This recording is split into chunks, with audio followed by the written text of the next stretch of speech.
Oh, what? And that's CG. Brother, nothing is happening here, bro. You see, they're even playing with the lenses here, bro. Like, what do you mean One Frame Man Season 3, bro? This is making me want to watch Season 3 now. The anime fandom is brutal. After 6 years of anticipation, fans all over the world are expressing their disappointment over the chopped animation of the hit anime TV series One Frame Man. How's it going, people? The name's Sorox. Welcome back to another video. So today I'm going to be reacting to One Punch Man's animation. Season 1, 2, and 3. The good and the bad and the ugly. Season 1 was actually really great, but Season 3, as we might know, is terrible, man. Let's see what we can learn from the art and animation of One Punch Man. Look at the FX animation, man. Holy, the Matrix dynamic angle, bro. Animation in Season 1 was crazy, man. If you can see right here, right, the explosion right there, right, this is actually a famous technique popularized by Yutaka Nakamura. If you look at these cubes right here, right, and Genos comes down, where instead of drawing like organic form, he just turns them into geometric cubes. It's actually fairly popular and showcased in a lot of different anime, including My Hero Academia. Now, I don't know if Yutaka Nakamura animated this specific cut, but I would not be surprised if he did. I love that hand animation as well, man. It's already like really hard to draw hands, right? Like drawing hands is one of those things. It's like it takes really hard time to learn. It's all the creases and folds and everything, the length of the fingers and proportions. To me, I find it really difficult. But then to go ahead and animate hands moving in a natural looking way, that's crazy, bro.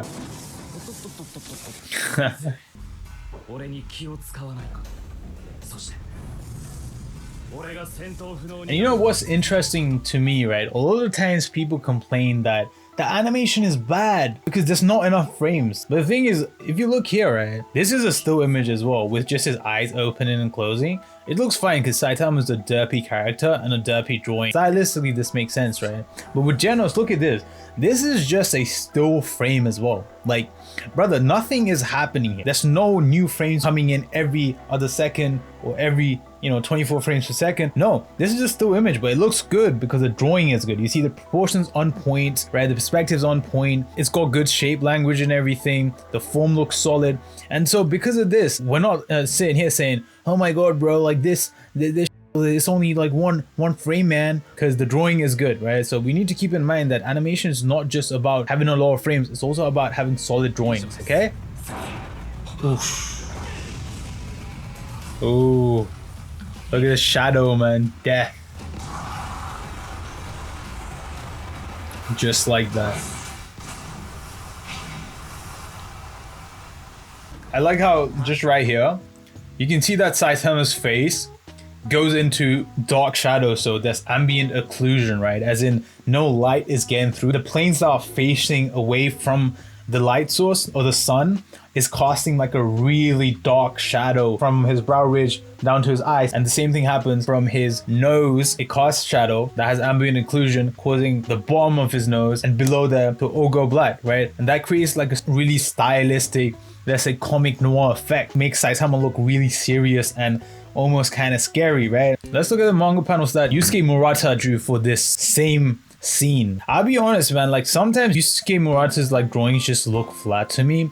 For example, here, right, you can see Genos, like his face looks kind of flat to me. And I'm not trying to say like I'm better than Yusuke Murata or anything. During one of his summers working on One Punch Man, he actually did a bunch of live streams. So there's a playlist on YouTube with just a bunch of videos of him drawing really fast, right? The manga panels for One Punch Man, like really fast, like erasing and then coming back and then changing the expression, tweaking a little pose here, getting to his final drawing. And it's really interesting. So if you want to check that out, I'll leave that in the description. I think you can learn a lot about a mangaka's process by watching Yusuke Murata's iterative process.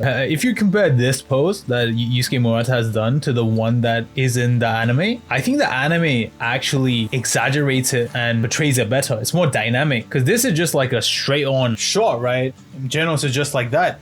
But in the anime, it's like it's more dynamic. So you can see that a good director can really take an already good drawing and emphasize it and portray it even better for animation. That's depicted so well in the anime as well. That's like perfectly depicted in the anime, and the manga panel looks really sick as well. Oh, that's a cool drawing. Like, I didn't notice this, but this is a really cool drawing, bro. Look how dynamic that is. So if you look at this line of action right here, that's just a seeker, bro. That's just going like that, right? And the way his body and head is twisting away, right? That's a crazy drawing. First, create that shape for the torso. The rib cage is going like that, right? That's the back, and it's kind of coming like that. I'll take this cube coming like that, right? Like that. That's going like that. It's going like that. It's going like that.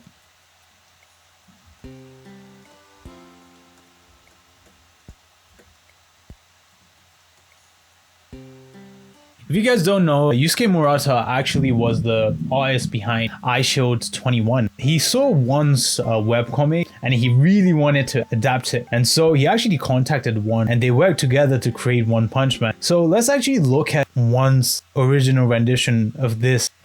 Bro, what is this, man? What is this? You got handed to him, man. If I was One, I don't think I would have the confidence to like spend so much time creating a webcomic. I mean, if my story was that good, maybe I would. Maybe I would. I would be the type of guy who'd just not do anything because I'd be too afraid. But that's just me though, being a pussy. Did One just get lucky, or did he actually like have an intention of like One Punch Man blowing up as much as it did? Like, brother, what is happening here? You know, what is happening here? I can see Saitama's there. That might be Genos's, you know, after image, but what is this, bro? Like, I can't read Japanese, man. Are those letters saying something to me? Like, what the hell is happening in this panel? This reminds me of the original Attack on Titan panels that Isayama did when he was actually showcasing it to publishers, like when he was 19 years old. This looks very similar in terms of like the scribbliness, right? The scratchiness of every line. A good story can definitely go a long way, because man, like, I would not believe in myself had my drawings looked like this. Oh my god, you know what's so funny? When I was talking about like the hand animation and how like artists and animators can so masterfully take a complex subject and animate it so naturally, and then One's just here with like blobs for hands, man. He's just like, man, I don't give a f. Bro. Here's a tip for drawing hands, right? You draw a pentagon with one side being lower, and then you connect it like this. If you know this shape, then you just put the middle finger here, right? Ring finger here, pinky goes here, and then index finger goes there, and then you just draw a triangle sticking out like this for the thumb, and then you do 1 and 2 like that, and then that's how you draw a hand, right? Once you know that, turn it into 3D shapes, and so if it's going away from you, you just do the same shape, then now add depth to it, right? This will be a cylinder, right? Something like that, brother. Or you can kind of bring it out like this.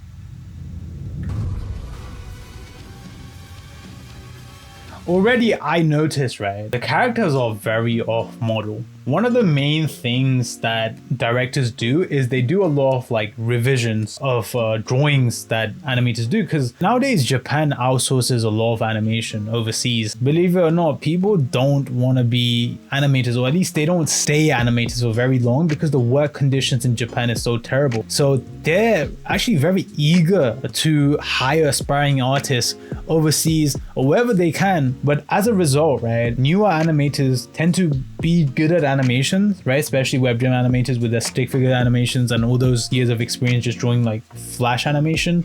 Like, they have good animation skills, but their drawing skills tend to like fall back a little bit. And so I think like a lot of bad animation in the second season of One Punch Man and the third season can be attributed to just like lack of high level drawing skills. If you compare this still frame, right? Like this still frame, like compare this to the still frame I talked about in the season 1 fight between Saitama and Genos, you can tell this feels flatter. It feels slightly proportionally less accurate to what Genos should look like, right? Again, right here, look at the hands. Like what? Like this drawing is just not up to par. Those fingers don't. They all look different. They look all deformed. They don't have depth or form to them. It just feels off. The animation is still interesting though, right? Like they still have a lot of frames and interesting angles and everything. So I can still see myself enjoying these. Oh, that's fire. Okay, this is iconic though. Now that is iconic. That's crazy, bro. Genos' aura farming, bro. That is hard as holy. Yo, this is actually good though. What the hell? That hand animation's... Oh, what? Like, brother, why are people complaining about season 3? This is making me want to watch season 3 now. Look at the transition. Shoom, shoom, shoom. Oh, that's fire, bro. You see, they're even playing with the lenses here, bro. Like, what do you mean One Frame Man season 3, bro? This is crazy work. Yeah, I mean, judging by that, maybe I'm missing something. Maybe that was just like one really good cut. I'm gonna give you guys the benefit of the doubt, bro. One fight scene doesn't make up a whole season, so I'm gonna watch one more. That's hard. Kind of stiff. I can't like kind of stiff, kind of not very dynamic. Okay, that could be more impactful. That's just one frame. Everything just like so stiff. The compositing is not like super good either, like, and that's CG. That's CGI, isn't it? Oh my god, One Frame Man. I see what you guys are saying now. Bro, this is supposed to be important, man. Yo, this is not some webcomic by some guy called One, bro. You know what I'm saying? This is One Punch Man, the animation season 3, man. What is this drawing? So if you don't know what limited animation is, it's essentially when animation studios, in order to cut costs and focus their budget towards the Sakuga scenes, the important fight scenes, take away frames in economical but efficient ways from just like speaking or mundane scenes. But you can actually like make these scenes look really good if the drawings are good. Let's see what limited animation looks like in each of these seasons. I got 100 points. Seriously? I mean, this is season 1, right? And it's supposed to like, we're supposed to have like great animation in season 1, or at least like that's what people remember as being. I remember season 1 having great animation, but I guess I just forgot about like the bad limited animation drawings. The perspective here is off, but like that is really jarring for me, right? Like look at his eyes, they just look off, man. Like this is good limited animation for season 3. Like these drawings are really good, right? And like they get the job done. I think the problem with season 3 is not that drawings are bad or nothing. It's more so that when there is animation, right, when there is Sakuga, the drawings get bad, perhaps because they outsourced it to some like 15-year-old like Sakuga animator, so he can animate well but he can't draw well. But then like the still frames, right, where they're just speaking and it's limited animation, those are really good. The only problem is most of One Punch Man season 3 is actually limited animation, and so that would definitely piss people off because you don't just want to sit there and like watch a slideshow, right? And speaking of slideshows,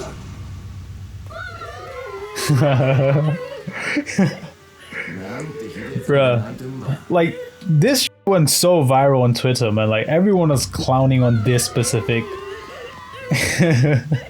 slide, but everything else looks fine, man. Like, I mean, that looks really flat. You can't see the underside of his chin. Here's actually an animation made by Yusuke Murata, the manga artist behind One Punch Man's manga.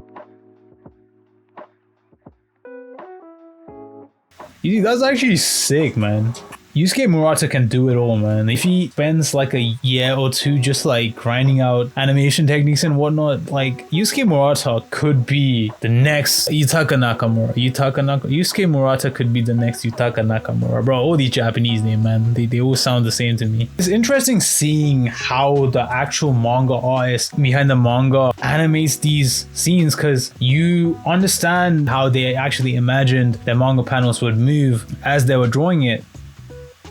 Damn, how did he do that? Is he just showing off now? Is that CGI, or like did he actually draw that by hand? Like if he drew that by hand, that's crazy work, man. Yeah, big up Yusuke Murata, man. Animating his own manga into an anime. That's crazy work.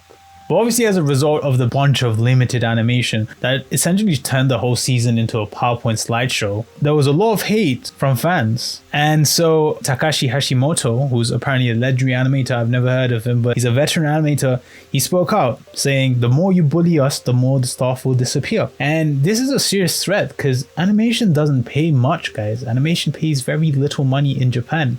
It's really an industry that takes advantage of people's passion for their craft by telling them, oh, if you want to do something you love, then you're gonna have to like pay your dues and work for really cheap. And if you work really hard for 10, 15, 20 years, then maybe you might be able to make a middle class income by becoming the greatest animator in one of the most competitive industries in the world. And so obviously like people are gonna leave if you take their hard work and talk shit about it, but at the same time fans want good shit. So Hashimoto explained that the staff gave everything they had to the upcoming episode, saying, we push ourselves to the very limit. If people call it crap or a paper plate, then so be it, but please think about the creators behind the screen. Realistically speaking, a animation's quality depends a lot more on the production company than it does on the specific studio, because it's not that JC staff, right, is not able to make great animation. It's more so that if you limit the budget, if you give them less time than they need, you're gonna get bad results. And so animators want to do their best, right? Animators want to create their best, but if you're not able to hire great talent, right, for what they're worth, or if you have to take shortcuts by hiring cheaper talent who are not as developed and putting them in important key animation roles, then your product's going to be shitty. And so is that the fault of the studio, right? The animators themselves, right? Because imagine you're a young animator, right? And you get invited to work on One Punch Man, this amazing series that you've been a fan of since you're a kid.